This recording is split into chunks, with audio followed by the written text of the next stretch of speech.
guys, this is Etansun from SunBros. Today I'm really excited to be bringing you guys this brand new video. But before we get started with that, I want to make sure I remind you guys on how to get entered in for a chance to win our guaranteed skin giveaways that we do every Sunday night during our 1-hour question and answer live stream. All you got to do is make sure you're subscribed to the channel, give the video a thumbs up, and comment below with your in-game name and which skin you'd like to receive on either the NA or EU servers under 700 vouchers. And remember, the more videos that you do this with that are uploaded each week, the higher chance you have to win.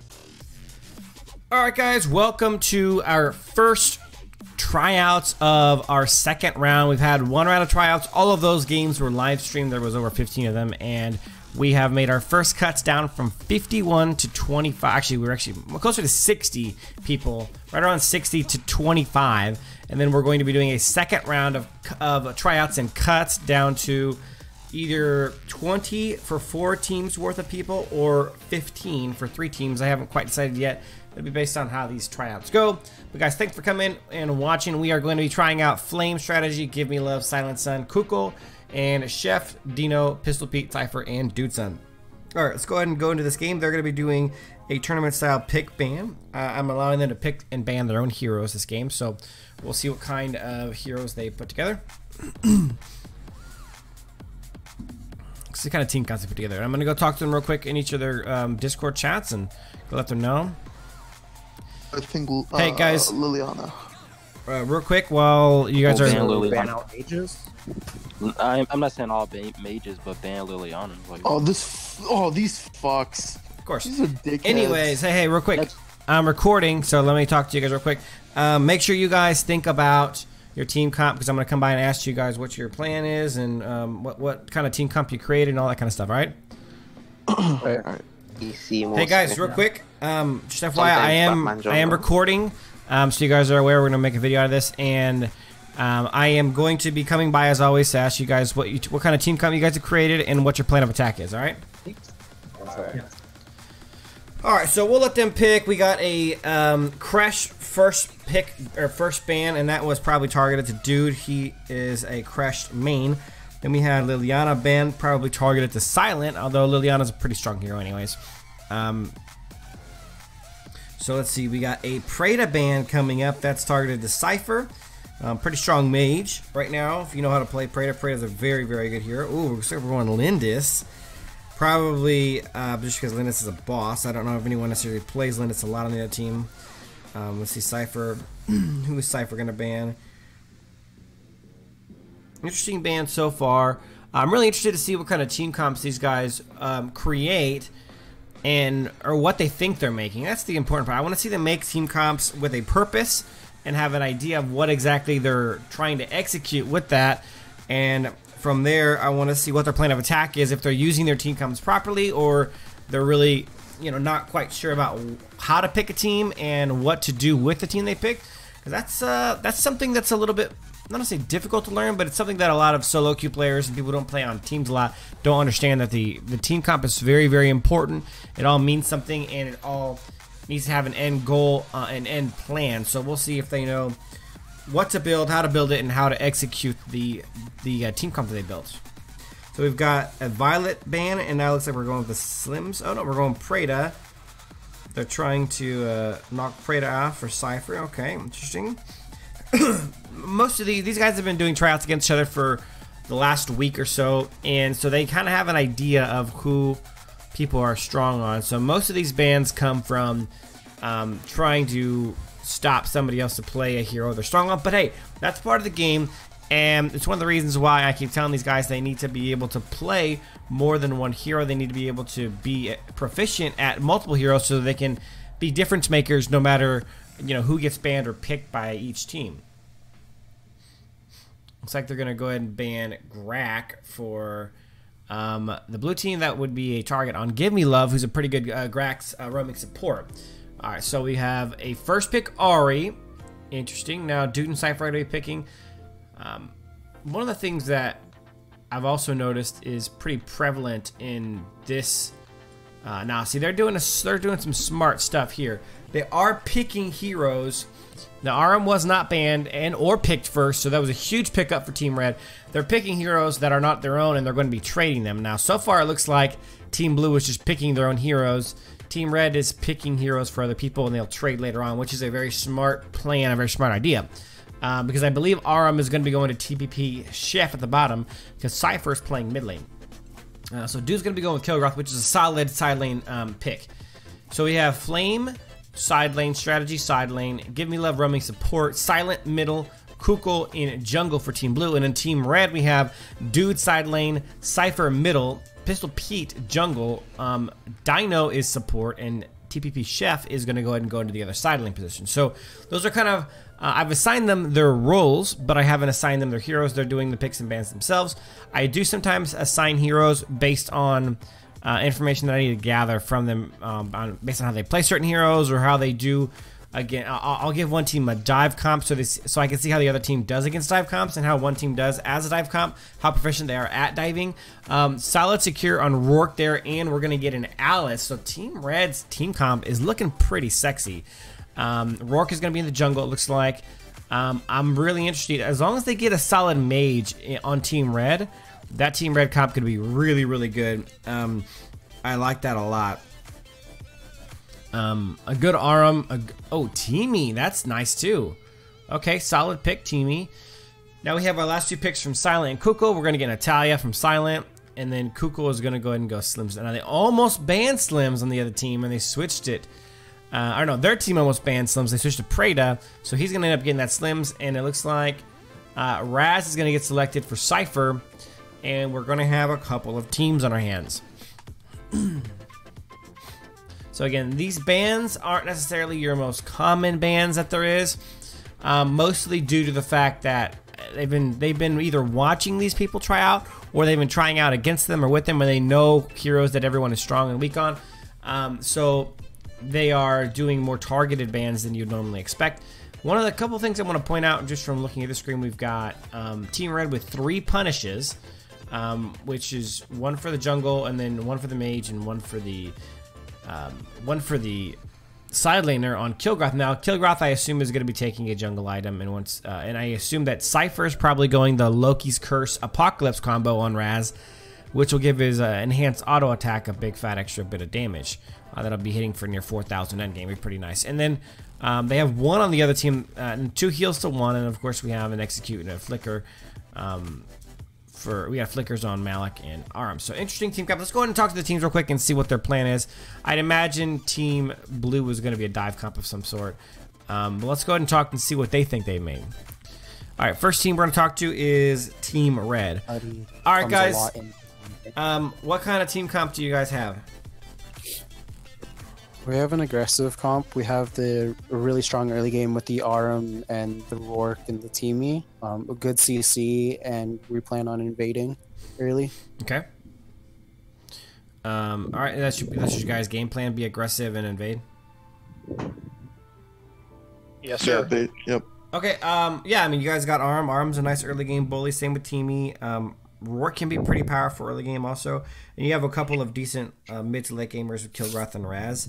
You guys have some nice split put potential with Kilgroth too, so I hope you guys get that in there. All right, guys, cool. I'll be back in here for any coaching opportunity to see in the game. All right. Sounds good. Awesome. Stuff I can't even see hero icons. All right, guys. What's going on? We got. What's your kind of team comp do you guys have? A dive comp. Okay, dive comp. All right, and what's your guys' plan of attack? When we dive towers, have our support protect Slims just so he can finish the tower off, then join the fights afterwards. Okay. Is Kukul AFK? No, I'm here. Okay, that's fine. Make sure. All right, guys. I'll be in here to give any coaching opportunities I see. All right. Okay. All right. So we've got some aggressiveness here. Teamy going in strong. Gets a nice damage on strategy. Malik's taking a bit of a beating. Let's see if they can help get this down now. It looks like we did have a heal used by Lumber, so that they've lost an early game heal. And Team Red is really going to bully this. But now there's 5 from Team Blue. Team Red needs to be careful. Kilgar's not with them. But they went ahead and secured it. This is a good time to get out. They got the red buff. Team Blue is not going to counter jungle. This is a good opportunity to get out and get back into their own jungle and secure that. Kilgroth does a nice job of clearing midway, which is actually going to be really advantageous for him. He's going to go top lane. He's going to clear that also. and here, or most of top lane, looks like he's going to make. So he'll be able to get a little bit extra early game gold for his top lane. And you don't really want to see Kilgroth get fed, so that could be problematic for them. We'll see how that goes. RM versus Malik in the bot side lane, and it's interesting combo. Looks like Gimme Love's going to hang out a little bit over there, which is probably a pretty smart thing. RM has some early game bully potential, so we'll keep an eye on that one. We got some nice jungle clears going on so far. Slims is at half, 0.5k, and we have Rourke at 0.7, a little bit ahead. Now he did steal a red buff early from the enemy team. I believe he's the one who ended up with it. If not, he got some gold for being nearby anyway, so he's got a little extra cash. Now he's at 0.8k, so he's definitely running ahead on gold right now. Got Teamy and Lumber here kind of facing off in the river, doing their Roman thing. So he's going in. Teamy's got the stun up, though. He's going to get a nice long stun. The good thing about Teamy being nearby, though, is Lumber could have gone in and done the knock up to... Well, Pistol's being really aggressive. He's going to go ahead and try to knock down strategy. Does not get it completed, but there's people behind him, and he's going to have trouble getting out. But luckily, Arm is nearby. Arm should be able to get in here. Teamy's nearby also. They're going to go ahead and get Pistol Pete out. Now, that was I mean, it's a bit of an overextension, but it seemed to be a little bit calculated, as they seemed pretty ready for it. His team was there to back him up, both support and the RM side lane, and they helped out quite a bit on that. So far, both teams are playing pretty conservatively. The Rourke did waste a little time with that gank, and ended up now being even in gold with Slim. So he needs to get back to farming and get back to what he needs to do. Let's see what we get from Kilgroth top lane. Looks like there's a little action going on bot lane. There's just a lot of poking, a lot of posturing going on. Nothing really too heavy quite yet. So we'll keep an eye on that bot lane. So far the roaming supports are pretty much stuck to this bot lane. Now they have vision on 4 at Dragon. There's only 3 from Team Red though. Stealing it will be virtually impossible. And they're gonna, yeah, if you don't have a good opportunity to steal it, now it gets secured by Lumber. Lumber gets a nice ult, secures the kill on Teamy, and then we're gonna get Arum down. Now Raz goes in. That's a 1v4 entrance. Even if you get a kill, not worth it. That's a waste of a life. We have 3 from Team Red go ahead and go down, and we only have 1 loss from Team Blue, and they also got Dragon. So definitely worth it for Team Blue. They're getting some extra kills now. They gave Slims 2 of those kills and an assist, vaulting his gold 500 gold above Rourke now, which is not something you want to do. You don't want to get that teamy fed early, where it could be really problematic. Looks like dude's trying to secure that. He has his punish, so he's going to take that to the bank. It's really good to be able to secure objectives better with 3 punishes. Looks like we have a little posturing going on down here. Rourke's real powerful early game. He can definitely get in there and do some damage. Now he did take some, but he got his ultimate. He waited to use his ultimate, which is smart. Arum's on there now, but they need to back up. He actually might die.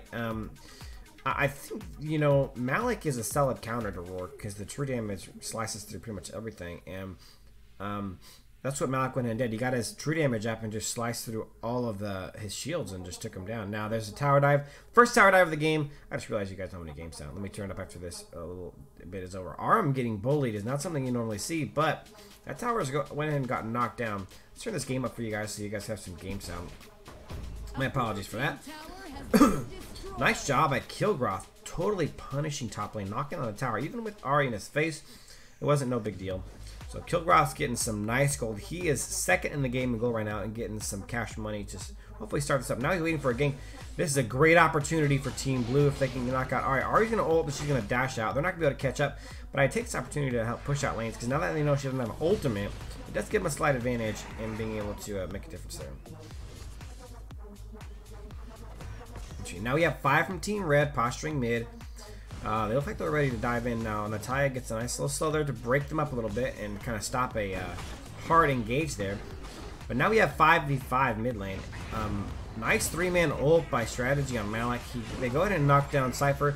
They go ahead and knock down Pistol Pete, and now they're knocking down Teamy, but Teamy's back to life. They took 3 people down. Like they said they were going to be very aggressive, and they were, and ended up paying out for them. And then strategy jumps backline, secures the kill, another kill, and now they've got an ace. This is a good opportunity. They really need to focus on pushing out lanes here and knocking down towers. They should be able to get at least 2 or 3 towers from this. So they got 2. Let's see if they can't secure the second level mid tower. Although Raz is coming to defend that. I'm not sure what exactly he has to give. And he's getting bursted down, and he gets knocked down by Silent on Natalia. That is a potent attack from Natalia. Her triple combo is nice. Look at Arm is halfway down. She just came back to life. Gets halfway knocked down by Natalia's one set of abilities. They're going to go and take Spirit Sentinel here, and Team Blue is starting to get control of this game. They are up at the moment by about 1,500, or no, 2,500 gold. No, excuse me, 3,500 gold. Just keeps getting bigger and bigger.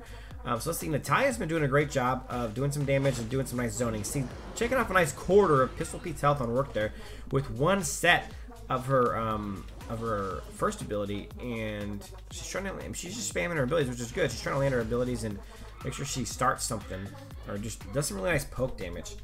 Now we have these 2 bot lane. They're gonna go ahead and push out, but Arm's headed that way also. Looks like they're going to hard engage on Ahri, and they're gonna miss it. Ahri's got some incredible mobility and potential for getting out of sticky situations like that. Now we have Team Blue closing in. They have 3 here with a 4th coming in. This is a potentially dangerous situation for Team Red, as they're going to go ahead and try and miss Rourke with everything. Teamy's in there. He sees everyone. He's going to go ahead and get out wisely. And they have 5 for Team Red right here. They are down 4 towers, and it's starting to look a little bit grim for Team Red. They really need to pick it up here. Nice job with the shots. Oh, Malik gets grabbed, but nobody goes in. And Lumber has a 4-man ult, and Team Blue turns it. Nice job by Silent on Natalia for following up on that 4-man ult. And they secure the kill on Rourke to make things even worse for Team Red. And Dude's going to go down on Kilgoth. They're making hard pushes. Ari's in it now. She's going to go ahead and throw out her Reiki, or her Shuriken, and she gets a nice shot on there. There's 3 there. Nice job by Lumber, continuing the pressure. Malik finishes off one more, and Teeny is the last person alive, and he just needs to get that one minion cleared out. And it cannot secure that. Unfortunately, that one minion does not get secured, and the inhib tower goes down, and Team Blue might be on their way to a really early victory. Rourke's coming out now. Rourke could really do some damage here if he goes in hard. Now we have Dude in here on Kilgroth. Kilgroth's got his ult up, but he's getting shredded. He doesn't have enough lifesteal to really make a difference. But Rourke on the backside gets a little bit of work done. And they have now flipped the script on him. We have Malik running for his life, but they're going to go ahead and let him go, and they're going to go ahead and just try to recoup some of that gold. Now they're down by just shy of 5,000 gold, and they're going to try to recoup some of this and get it going. So let's see how Team Red makes a comeback here. They're down by a little less than 4,000 now. They got a lot of farming to do. Now, see, this is where you don't play smart. They're not doing anything around. They're not pushing top. They're not pushing bot. There's 3 people sitting stagnant in the middle lane doing nothing. 4, really 5 if you count Kilgroth. That was an absolute. They had everyone down on Team Blue. It was a good opportunity to end up getting some gold advantage, and instead they all sat idle and let the gold just pass them by. Instead of catching up, they really just sat there and did nothing, which is a really big bummer. That was a good opportunity to steal the enemy's jungle, to push out lanes. Everything that they needed to do in that time frame was all about trying to get money to catch up, because they were behind in gold, and catching up was a big deal to them, and they missed that opportunity. Well, it's pushing out bot. No one is responding. Team Red is intent on all of them sitting together here in mid lane. Oh, Cypher went down, so they're a man short now, but they need to make sure they don't lose another tower. They're already being pushed in. One inhib is already down. They can't afford to lose another. Now they have Malik trapped here, but they're going to go try to make a play on Dragon, and this is a bad idea. They're not in position to do this. Dude is going to go down. Pistol Pete is back there getting some damage, and he knocks down Natalia. Now he's going on Kukul. Pistol Pete's doing a really good job of securing the targets he wants to knock down, and he's going to get Kukul down, and he's trying to run for his life. Really, the rest of his team backed up, and he is going to go down. And he ended up getting a double kill there, and they're still going to secure Dragon, and his team is falling even further behind. Now that was a good potential bait there, but it looks like they're not going to fall for it. Team Blue's got a nice handle this game, and they're now up by more than 5,000.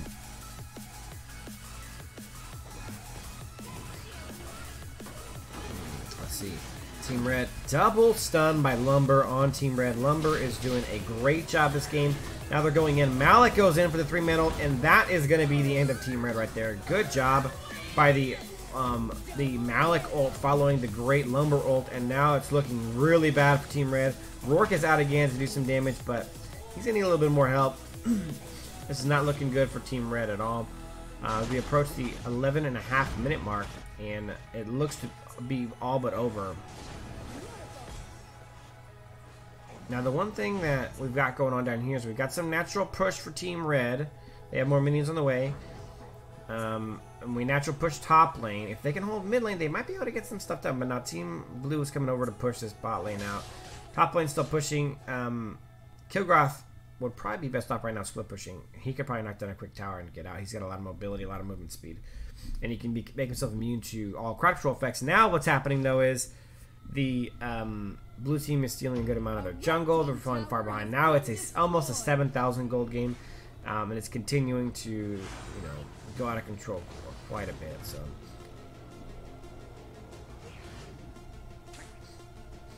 okay, now some posturing going on, but again, the gold's falling farther and farther behind. Team Blue is looking to invade over there and get Spirit Sentinel. Or not, they're just going to move around. Spirit Sentinel's a nice buff to have. It's a little bit extra gold too, so it's not a bad take when you can get it. There we go. Swims is on it. They're going to knock down Spirit Sentinel. And now there's 5 from Team Red here. There is 4 from Team Blue here, but we have Ari right up top there in knocking down Seagull. She secures Seagull, and the gold lead is still at 7,000. And Team Red's not really doing much to help themselves catch up on gold. Blue's got a wave pushing in. This is a good spot for them to try to knock that wave down. But Team Blue wasn't quite ready to jump in, but now they're in, and they need to watch out for that Malik and Lumber ult. So they're going to initiate the fight. Malik comes in with the 3-man ult and really sets things off. Knocks down 2. Teamies come back to life and will get out of it. And luckily for Team Red, Blue doesn't have any minions, but they're just going to go ahead and tower dive it. They're doing as much damage tower, taking tower shots. They're just taking turns now. Team Red comes back out. Let's see if they can make them pay. They've been taking a lot of tower shots. But really just not enough going on. And now we have more minions in, and that's going to go ahead and be the end of the game as Team Blue takes a decisive victory. 26-7, 27-7 at the 13-minute and 35-second mark. So very interesting game. I thought Team Blue did a really good job of playing their team comp out, and that was well played by them. They said they're going to be aggressive. They said they had a dive comp, and they were both aggressive and had a lot of dives. So they recognized their team comp and they executed it properly. So kudos to them for that. We had a really solid game from our jungler with 8-2 and 13 score. Involved in 77% of the kills. And then we had Give Me Love, our support, was 1-1 and 22. Phenomenal game by Lumber, who was involved in an astonishing 85% of the kills, along with Strategy, who was 11-0 and 12. Really good games by everyone on Team Blue as they cruised to an easy, decisive victory. Well played, everyone. And then Team Red struggled all around. Pistol Pete did a good job of trying to bring that game back from the dead, but it was no such luck. Let's go ahead and talk to our teams real quick and see what happened. Alright guys, so tell me what happened in that game. We didn't stay focused on what we wanted to do, and then team fights were fighting at a disadvantage. Yeah, I mean, I think they have their team comp to me is just much more complete. Their team comp is built to be a tower diving aggressive team comp, and your guys' team comp is a little bit scattered all around, not really with a singular focus. I think team comp is one of the main things that end up costing you guys the game, I think. Yep. You guys got bullied all game long, and you didn't have anything that could stop it, so that was a bit problematic for you guys. But good game, guys. Thank you. Yep. Alright, guys, tell me what happened in that game. We performed our dives excellently. We were able to protect Kukul as he dished out damage. Yeah, just got real cocky that one time at their core. Yeah, that was a misplay. We thought we could finish it off, but I didn't pay enough attention to death timers, and they came back off in time. Gotcha. Yeah, it was a good game though. You guys pretty much steamrolled it from the beginning. You built a good team comp, you executed it properly, and you knew what you guys were, you knew what your plan was, and you executed it really well. So good game by Lumber. Lumber was dominate all game long, made a lot of really good plays. So all right, guys, good game. Thanks for being in the tryout. That it? All right, guys, that is it for tryout number 1 of our second round of tryouts. Saw a lot of really good stuff in this game. It's going to give us shed some insight as to, who's going to make which team and how many people are going to make the end game. Overall, I thought it was good. Team comp building is really important in this game, and people with stronger team comps tend to have a massive advantage. It doesn't mean it's insurmountable, but it means it helps a lot. So kudos for Team Blue for picking a really solid team and knowing what the team was about and having a game plan and executing it. So guys, that is it for this one. We will be back with some more tryouts later. Thanks for watching, and as always, till next time.